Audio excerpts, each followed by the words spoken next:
Welcome in. In response to last week's YouTube where I was presenting CORTECONs as a mechanism for creating that signal-to-symbolic connection, something that we absolutely need to create if we're doing AGI, artificial general intelligence, Sharif posted a comment and he suggested a paper by Friston, an excellent suggestion. I just so love you for this, Sharif. Thank you. The paper is the free energy principle a formal theory of semantics, from variational density dynamics to neural and phenotypic representations. And this paper's recent enough, it's 2020, and it's by Ramstead, Friston, and Hipolito. I think this paper is an excellent find. It's going to be so useful. I'm so thrilled, Sharif, that you found this and offered it to the community via that YouTube comment. This is exactly the kind of thing that we're looking for. I adore all of you folks who've been making these very sweet, very encouraging and kind comments on YouTube. And then when we take that next step and actually move into a useful professional dialogue, this is just such a moment. I truly appreciate you.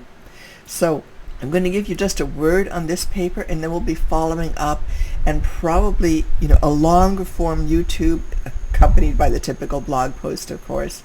And we'll look at the whole question of how can we use active inference to create ontologies and to activate specific elements within an ontological structure, because that's our real issue. What we're using CORTECONs for is to activate ontological elements long enough so that they can maintain some persistent activation over time. But it is entirely possible that active inference will have a really useful role here. So let's just have a quick look from the abstract. It would take half an hour if I read the entire abstract, but just this last part. Okay, their very last sentence. We argue that the free energy principle thereby explains the aboutness or intentionality in living systems, and hence their capacity to parse their sensory stream using an ontology or set of semantic factors. Oh, this is lovely, isn't it? Now, let's just think for a moment about the context in which this kind of approach is likely to be employed. They're talking about living organisms parsing information as it comes in, and this can be complex living organisms such as you and me, and it can be simpler ones. And keeping in mind that Friston is now chief scientist with Versus.ai, and they are doing the whole spatial web approach.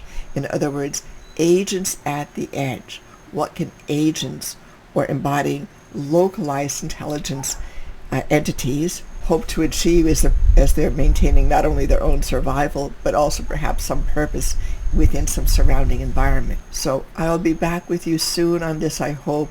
This is not a trivial read. It's expressed in a very complex manner, and I'm going to try to do a little bit of simplification and a little bit of extrapolation over to practical interest. Let's have a quick little cut over to our resources so you can follow up if you'd like. So of course you know the drill by now. Use the description box, go to the blog post, you'll get the necessary links, in particular to the paper in question. Now if you're attempting to teach yourself AGI and you're self-studying Friston and all of his collected works, which by now are numerous and varied, you may be realizing that you need to have a foundation in variational free energy, and to do that you need to understand free energy, and to do that a little tiny bit of thermodynamics would be helpful. Not a full graduate school year-long course in thermo and statistical mechanics. No. We want something just to get you ramped up so you can learn what you must. And the best way to do that is the Themesis short course, Top 10 Terms in Statistical Mechanics. To learn more about it, go to the Themesis Academy webpage and check out our offerings. We're introducing 2 other courses as well, near term, on the foundations of AGI and AGI fundamentals. Please be sure to sign up with this by going to Themesis, to the About page, scroll down, find that opt-in form, and you know the rest. And the reason is that we offer flash sales and other valuable special offers that will make your life so much easier if you're trying to teach yourself, and would just find it so much more refreshing, relaxing, rejuvenating, and a whole lot more fun to be in one of our classes. So thank you. This is Aliana Marin signing off from Themesis. Have a lovely day, and we'll see you soon.